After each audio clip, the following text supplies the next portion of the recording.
For our prelude today, the choir will be singing a poem by Emily Dickinson. The music was written by our very own Mary Lou Prince.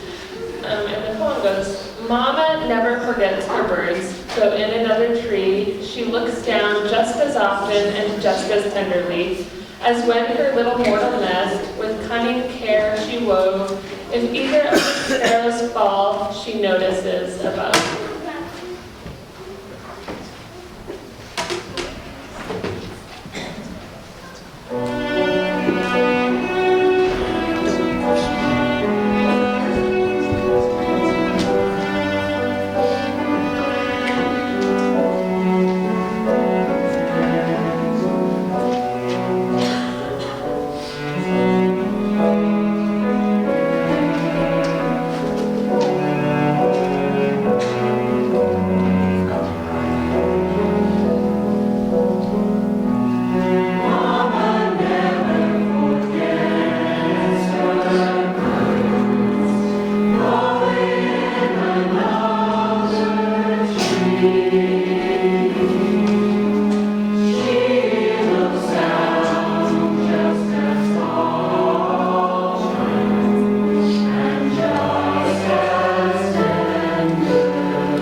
As we begin, please turn off electronic devices. I invite you to enjoy the chapel in the back of the sanctuary and note joys and concerns in the book there. If you have little ones, we have a nursery downstairs, and after our service, I invite you all downstairs to enjoy hospitality and to greet one another. Finally, please note the announcements in your order of service, with many ways to be engaged in this vibrant community.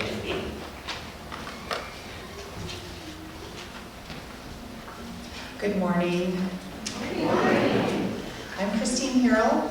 I am one of 7 members of the Board of Trustees for our community.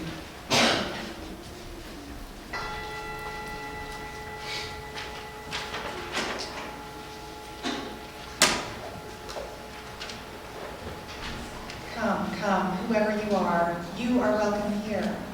No matter your age, your size, the color of your eyes, your hair, your skin, you are welcome here. No matter whom you love, how you speak, or whatever your abilities, you are welcome here. You are welcome here whether you come with laughter in your heart or tears. You are welcome here. If you come here with an open mind, a loving heart, and willing hands, you are welcome here.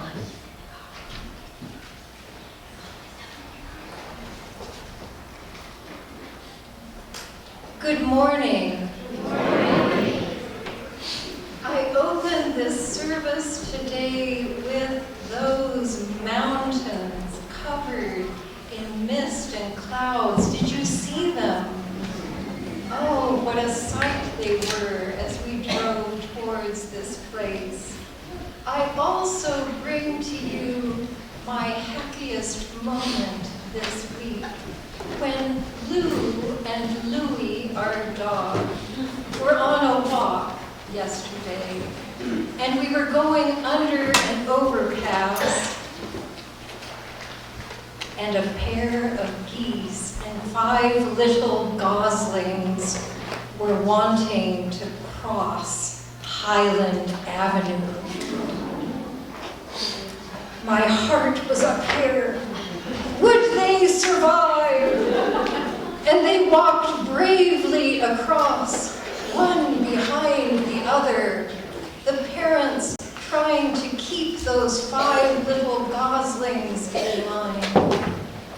And the wonderful part was the long row of cars that stopped on either side, and there was not a honk. There was no impatience as they waited for that little family to get across to safety. It made me feel as if the world is all right. I love this world that gives respect to a family of geese, that allows that family to also be a part of our neighborhood. We are here today. We gather to give thanks. Some of you to the dear person sitting next to you, or some to memories of those who have sheltered us, that stayed up with us when we were throwing up. I remember those times. You mothers, you will be remembered. That walked us safely across roads. We will also remember those voices that called for mercy from far, far places. With all that is here in our hearts that floats about this room, I invite you to stand in body or spirit, and we will sing hymn number 1051.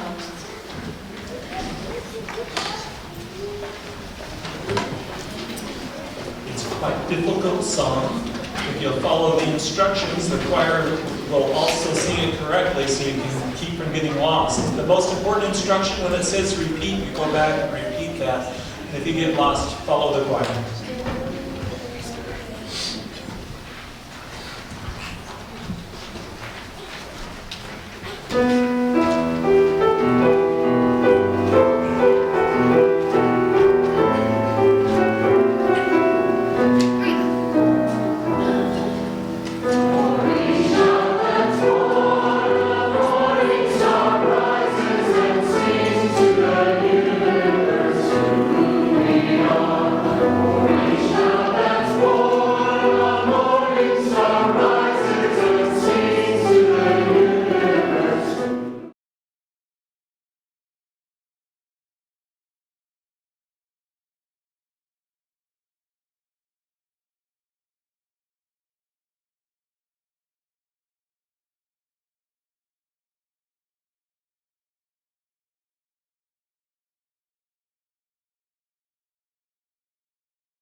to invite Ian Martin to come up and light our chalice. Yes, this is my Mother's Day present.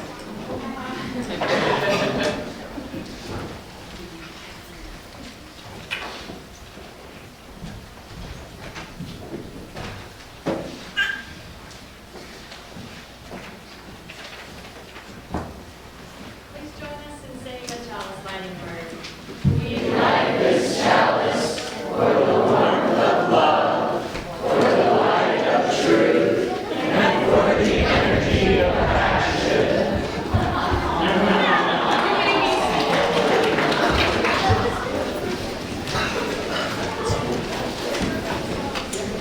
This morning, since it's Mother's Day, I would like for the children to stay with their parents.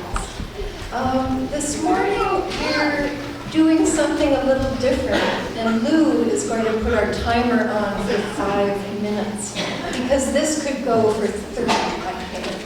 But we're going to stop when she says beep. So I want you to be thinking as you hear about one of my mother's gifts. I want you to be thinking of the gifts of your mother, and if you are willing to share those with us. I have thought of the gifts of my mother this week because she loved flowers. And I'm quite different from my mother, as she's different from her mother, as she was different from the mother that came before. And the one thing we share in common, certainly, is the love of the scent of pansies and peonies, and the love of getting our fingers in the dirt for long periods of time. So now for you, please stand if you are willing to tell us a gift that your mother brought to you. My mother was an opera singer student at the U of U, and if I was very quiet, she would let me stand on a chair and watch her in the mirror as she made all those weird shapes with her mouth. That's how I learned to sing.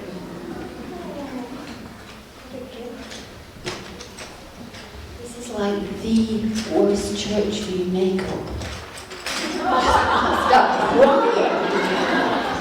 And my mother, I always say, was a cross between Lucille Ball and Marilyn Monroe. And she looked like Sophia Loren, and even though we were one parent family, she worked so hard. And she always had lots of fun. And she would, when she left, she would say, "See you when I try again." And the gift my mum gave me is kind of pertinent to this coming year, because when everybody were teaching about Satan and fear, my mum would go, "Don't believe it, it's not true."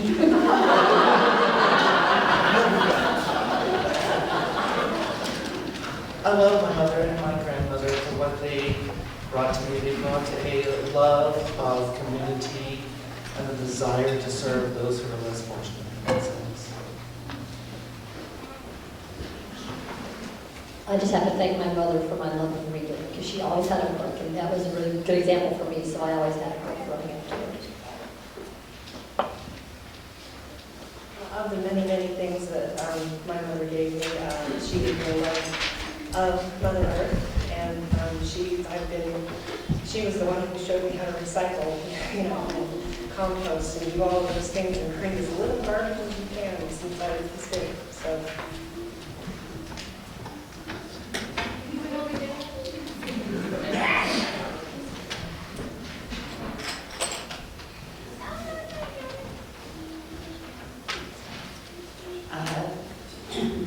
Your mother taught me many things, but the depth of her love is what I remember the most.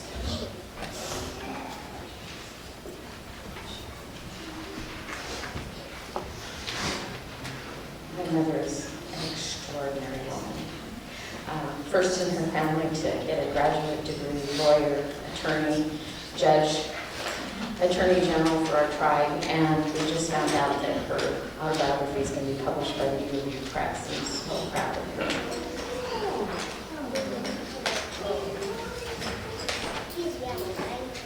I haven't heard from very many of my young friends, room or patio like to hear from you too. But what I thought I would say is that when I was younger, when I was 12, someone told me I was more mature than my mother. And I thought it was a huge compliment. And as I've gotten older, I've recognized the gift that my mother gave me of having a good time. And I hope that I'm as much fun as she is. So, we're going to hear from a little person. Sorry, Paige, you could be a little person. Well, if we're not, well, she's a person. Oh, wait, somebody. My mother gave me the gift of learning how to make really good food and being held in her arms a lot when I was hurt. And she used to play the piano.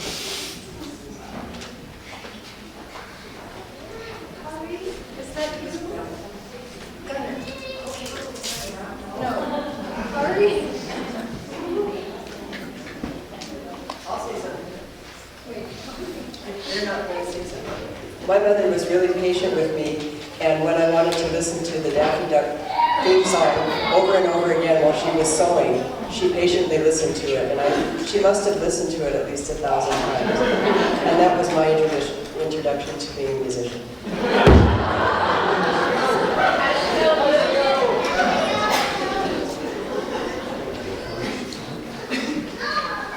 No children? Men? Oh, somebody wants Lou to sing the Daffy Duck theme song. Daffy, my name is Daffy. There is no other duck like me.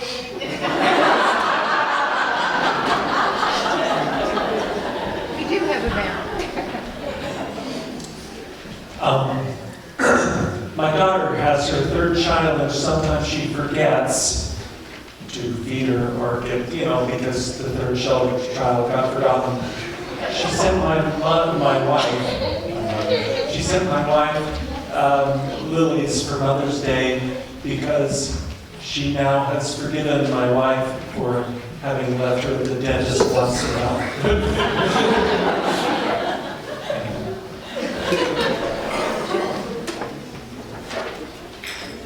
I want to thank my mother, who was a person who, in a world of white only signs, racism, and things that were always supposed to be like they were, she always told me, think of possibilities and not limitations. Just because people do it that way doesn't mean that's the way it always has to be. She showed me literature. She showed me the way other people in other parts of the world thought. And I carried that forward, and it ended up being my liberation from, I guess, redneck small-town America. So, thank you, Mom. It's been a pleasure. Okay, I'm sure that you little ones will tell your mothers directly. And that's the best way. So let us now sing our children downstairs, where they're going to have so much fun.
Today, on this complex day when so many emotions come up for us, we would like to begin this part of our service with a ritual for the many, many kinds of mothers. For as we look at that array of cards in wherever we go, the Hallmark cards, all of those different cards, it seems that there are many relationships and experiences that aren't named, that are invisible.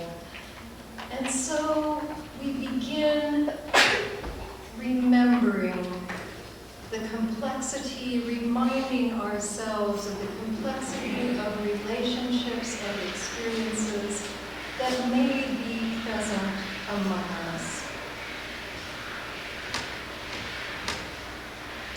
For those whose mothers have died,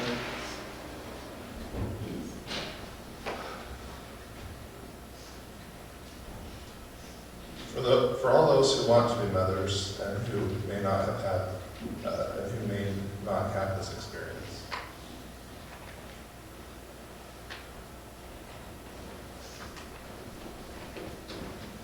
For the mothers who have adopted and for the biological moms.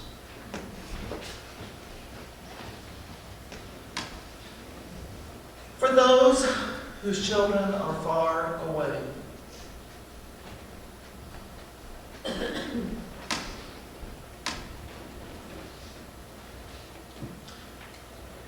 For those who didn't receive the mothering that they needed.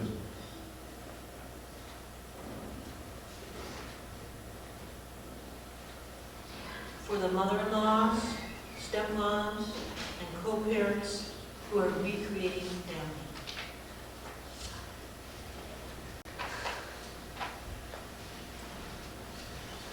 For those who didn't offer the mothering they wish they had.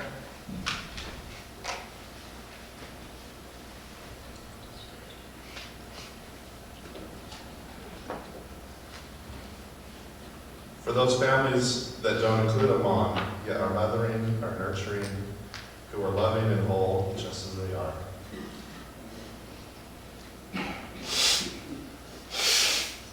For those mothers who have lost children, whether unborn, infants, children, youth, or adults, for the ones who are missed.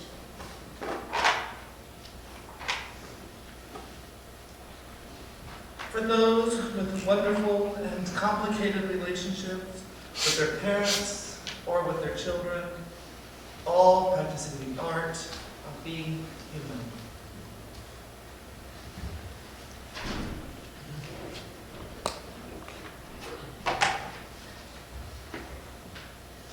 For those who are grateful for the blessings of their mothers.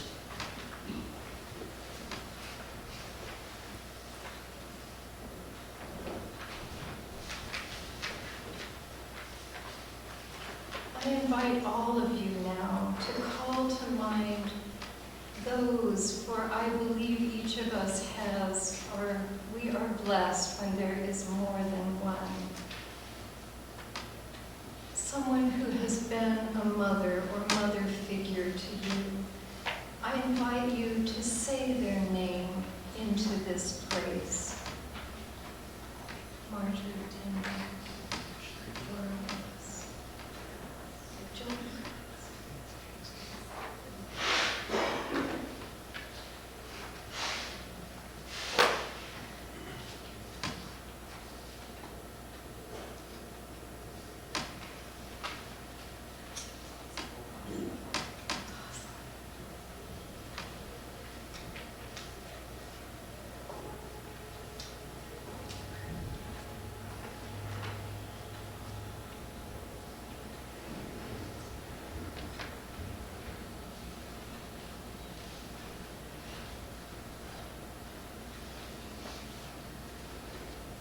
I invite you all now to enter a minute of silence, and we can be with our own complex thoughts about this day and remember those who have mothered us.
may we remember this feeling of shared community and take that into our week.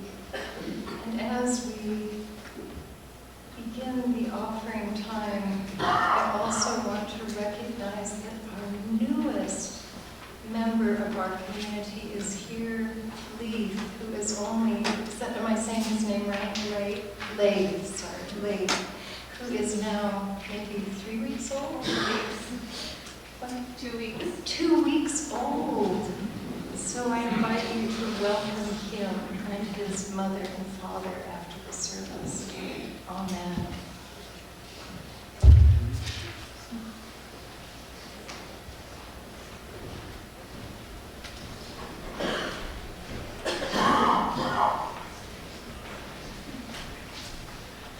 Today's offering will be shared with Utah's volunteers of America's Homeless Youth Shelter. Will you join me in saying the words printed in the order of service for our offering? We are this church. We are its hands, its heart, its voice. Together we share in the wealth of this community and sustain it with our gifts.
1976, Azucena Villaflor's son, Nestor, and his wife disappeared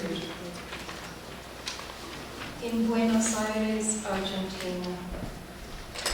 In her search for her missing son, she found others with missing children. Together, they gathered from the Plaza de Mayo in front of the presidential palace in Buenos Aires. 6 months later, Azucena Villaflor lost her life. She lost her life in her search for her children, and her voice has continued to call in the voices of all the mothers who have lost their children. And her voice was finally heard.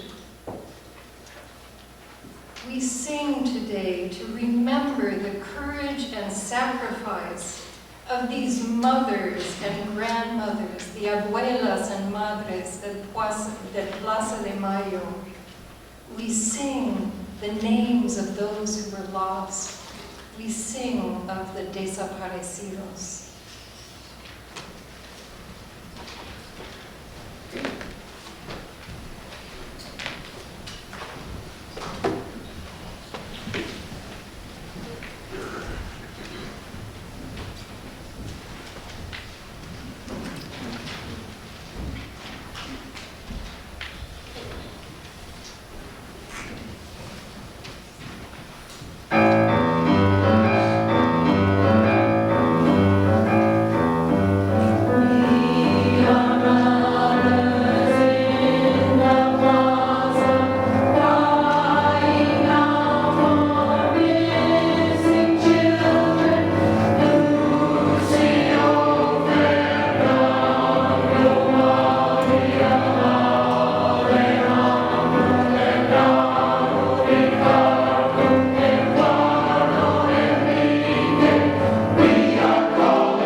the Amber Alert on Thursday evening? 2 children missing, a white Cadillac. 2 children abducted by 2 people who were not designated as custodial parents. One was the children's father. To be a mother, to be a parent, is heartbreaking. With love comes the possibility, perhaps even the inevitability of loss. For eventually, healthy children do move away, and for many different reasons. Sometimes they leave us early, or they leave us in spirit. They leave us because they are abducted, or because of a broken marriage, because of illness, because of addiction, and many other reasons. There are many ways we lose our children. The descant in the song that the choir sang, so beautifully sung by Shemaine Charette, was the lament of La Llorona. Do you know La Llorona? Anyone out there except Lou? Some of you do know La Llorona. The crying one, a mother who lost her children, a song, a story throughout the folk literature of Central and South America. This story of loss is an old, old story. And mother's love is especially known for its potency, its strength. Many years ago, when Lou and I traveled to South America and drove in the smallest possible rental car available from the Johannesburg airport. I'm sorry, did I say something else? South America, South Africa, thank you, Lou. No, it would be different, it would be Jaguars. Thank you. In that tiny rental car, we stopped at the gate, this huge gate of Kruger Park, and beyond that was an amazing giraffe who loomed much higher than the gate. And the ranger at the gate said to us, looking in our eyes with much meaning, "Don't get out of the car." And then he said again, in a bigger voice, "Don't get out of your car." And then he said again, "Don't get out of your car." He said that because mothers are dangerous. A mother elephant, a mother hippo, separated from her baby, has been known to destroy the unassuming little rental car sitting between them. Mother love is too big for those Hallmark cards. And I believe that it touches all of us, flowing out of our own hearts and flowing towards us, sometimes like one of those rivers created by the monsoon rains that will take everything, including pickup trucks, in her path. Azucena Villaflor had that kind of love for her children. At the end of November of 1976, a time of spring moving into summer in Argentina with warm nights, one of her sons, Nestor de Vicente, and his fiancée, Raquel Manguin, were kidnapped. The level of fear was very high during that time. Only 8 months into Argentina's military dictatorship that we helped to bring about. We, meaning the United States. But from that moment, at the end of November in 1976, when her son and his fiancée disappeared, Azucena searched ceaselessly for news, even asking for an audience with the military vicar, Adolfo Tortolo, but in vain. 6 months passed, no word. But in her searches, she found other mothers looking for their children. They joined together. She organized a series of public events, and they all hoped that that would force the government into an official response, into some words that would fill that silence. And then, on the 30th of April, 1977, knowing that they were taking a great and spectacular risk, Azucena and 13 other mothers arranged to meet in Plaza de Mayo in the center of Buenos Aires, opposite the Casa Rosada, the Pink House, this government building, a place like our White House. They wore, like you see on the altar, they wore headscarves with the names of their children written on the scarves. Their decision to bring this protest right to the gates of power had huge symbolic and political significance.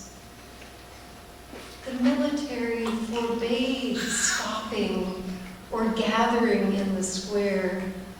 They only allowed people to circulate about, so the women decided to walk around the square, around and around, with these headscarves with the names of their beloved children on them.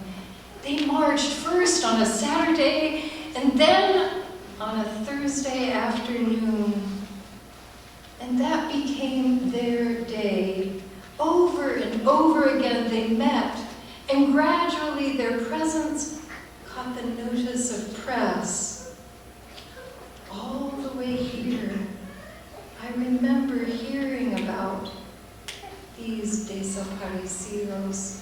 My brother was on a mission in Argentina during this time. All of a sudden, the world began to find out about these children who had disappeared. Each week, they gathered, and months passed.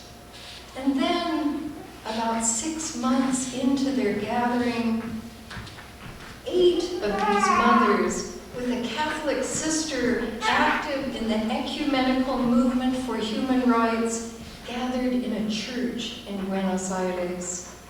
The military broke into the church and abducted the 8 women. 2 days later, Azucena Villaflor left her home after she asked her mother, "Nena, what would you like to eat today?" She said, "Pescado, I want to have fish." And so Azucena Villaflor went into her neighborhood to the fish market. And people, men in plain clothes, military in plain clothes, encircled her, and she grabbed at everything and screamed she was not going to go in silence. And they pushed her into a car and took her to this place called Capuchita. It was a name given to this large and secret detention center in the middle of the School of Mechanics of the Navy. And during those first days she was there, she asked prisoners, we find this out later because some of the prisoners who survived talked about when Azucena came, and she was asking about, where are the children of my friends? Where is Nestor and his fiancée? And then she disappeared after only about a week there. She was taken up into an airplane, as many of the other desaparecidos were, and dropped into the sea. Months later, her body washed up on shore. And when democracy finally came to Argentina from 1983, all of this came out very slowly. But finally, they began to do DNA analysis of these people who had washed up to shore, and they were able to confirm her identity. The women who gathered in the Plaza de Mayo, these, I think of them as mother elephants, unafraid of what lay in their path. They symbolized for the people of Argentina this movement for the return of democracy.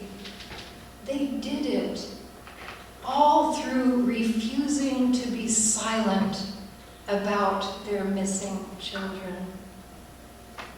And then in 1983, democracy was restored in Argentina, and an investigation was begun that revealed the existence of 340 well-organized secret detention centers and the methodic use of torture and murder.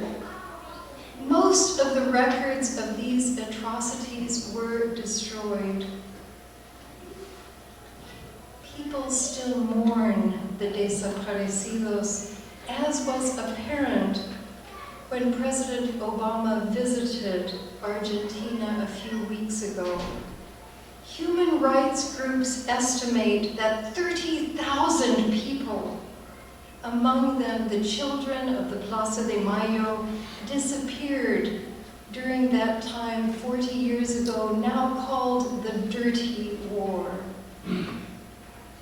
People came out to protest President Obama's visit because our country supported the military dictatorship, and many of the high-ranking officers had been trained in our country, trained in the ways of torture in such places as the School of the Americas. Human rights groups have been asking the United States to reveal what we know. And women donned headscarves and walked around the plaza again. And President Obama did the right thing. The administration announced that they were going to declassify documents related to the dictatorship, and this was a great gesture of peace. And I hope that it increased the understanding, even a painful understanding, of how our country supported this time of atrocities in Argentina. I hope that this increased knowledge will help to bring peace of mind to the families of victims. Because I think the worst thing that we do is deny history.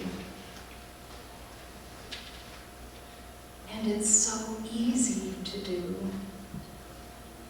These women, and there are so many more, they show how love, that particular strong love of a mother for her child, can play out in this larger arena of the world and truly bring about change.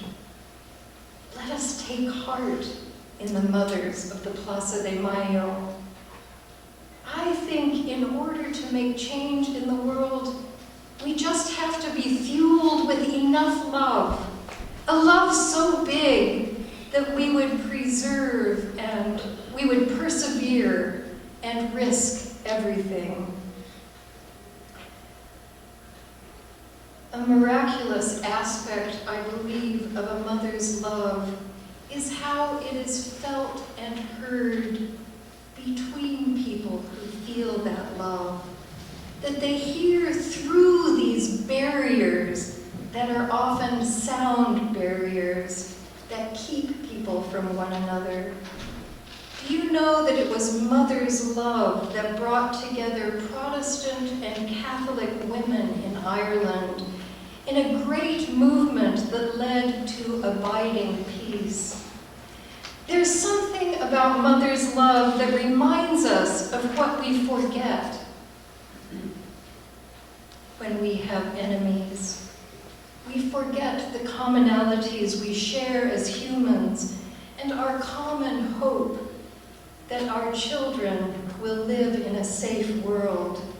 I wonder if the whole issue about guns in this country could be solved if women on both sides of that great dividing line that keeps us on this awful trajectory towards more tragedy. I wonder what would happen if they listened to one another. I wonder if we could stop the tragedies of children's lives being taken in schools and on the streets. Azucena Villaflor launched this catchphrase during these 6 months of activism that changed the world in Argentina.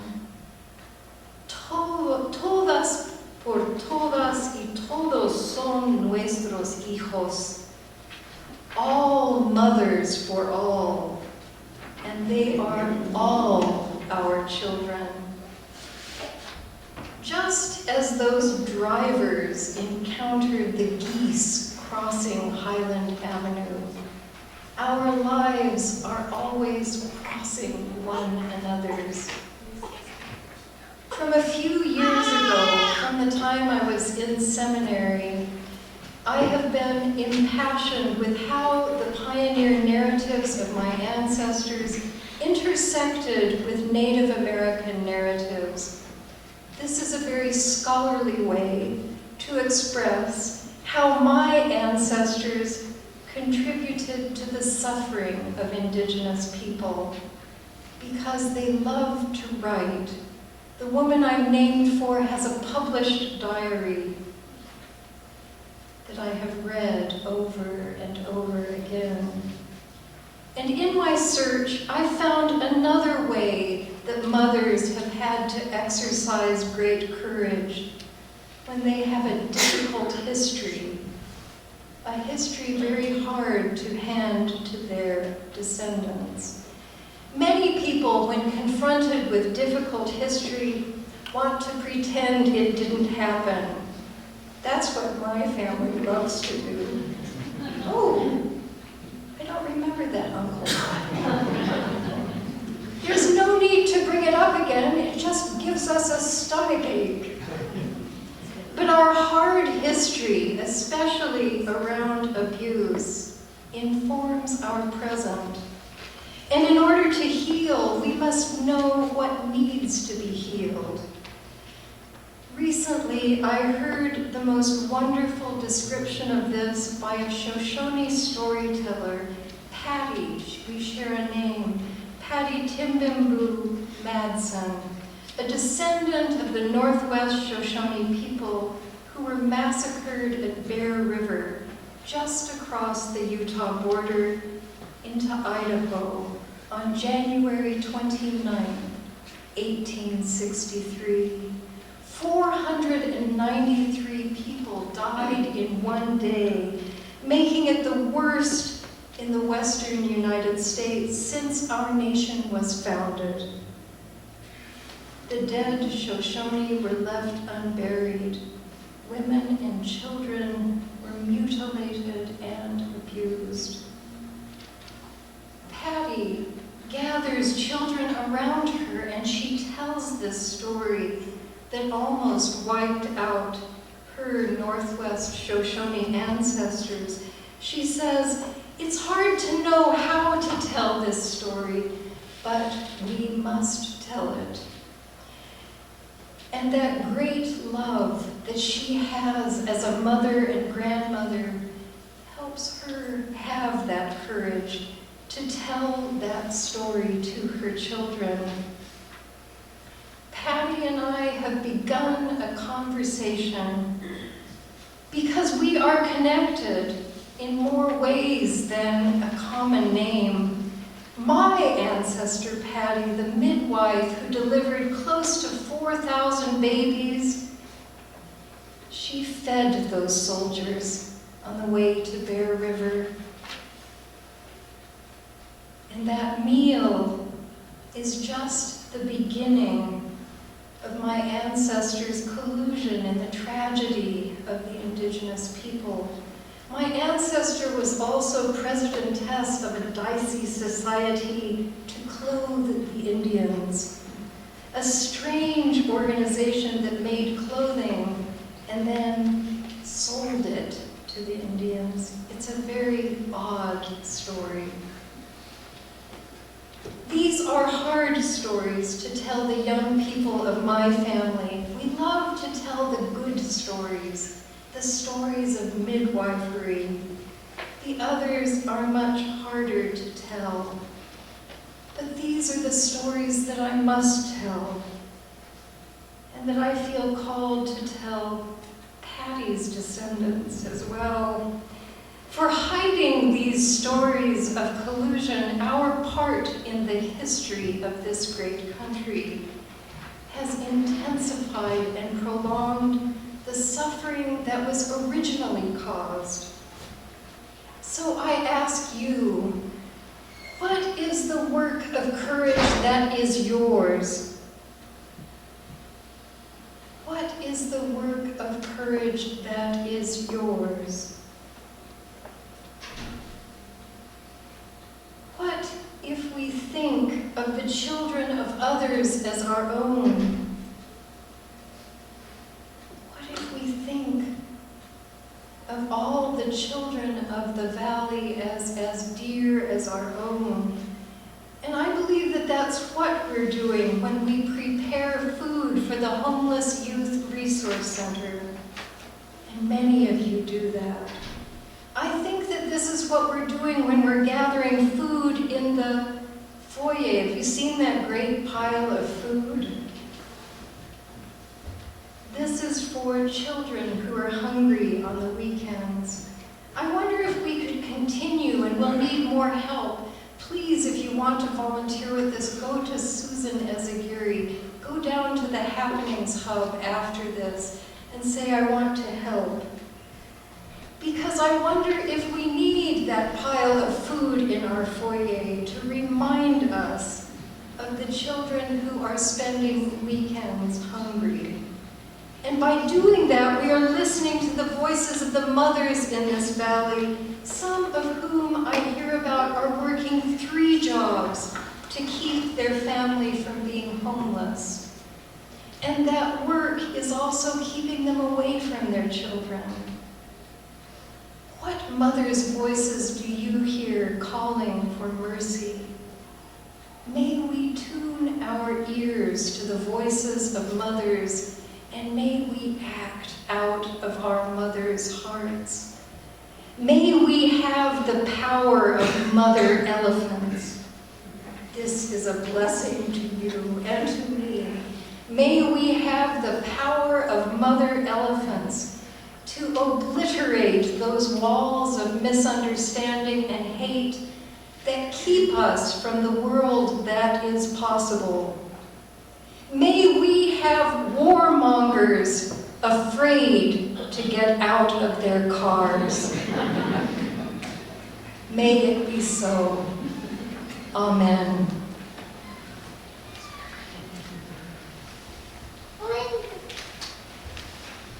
We will sing yet another unfamiliar song, but one you need to know on hymn number 1026.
a tender day to remember those who have mothered us. And may we find that love within us, that love of a mother elephant for her child. Perhaps then we will be able to find a way to stop war. Perhaps we will be able to find a way to heal those places in the world that are within the reach of our hands, that can hear our voices. May it be so. Amen.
May we never forget to dance. Before we extinguish our chalice, this is the time when we invite those who are visiting with us, if they would like to stand and introduce themselves and perhaps say something about what brought you to this place. And if you prefer not to, that is fine. But is there anyone here willing to? Yay!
And perhaps even ideas are coming up about what you might want to do. So I'm asking you to tell a story of courage to somebody you haven't spoken with before.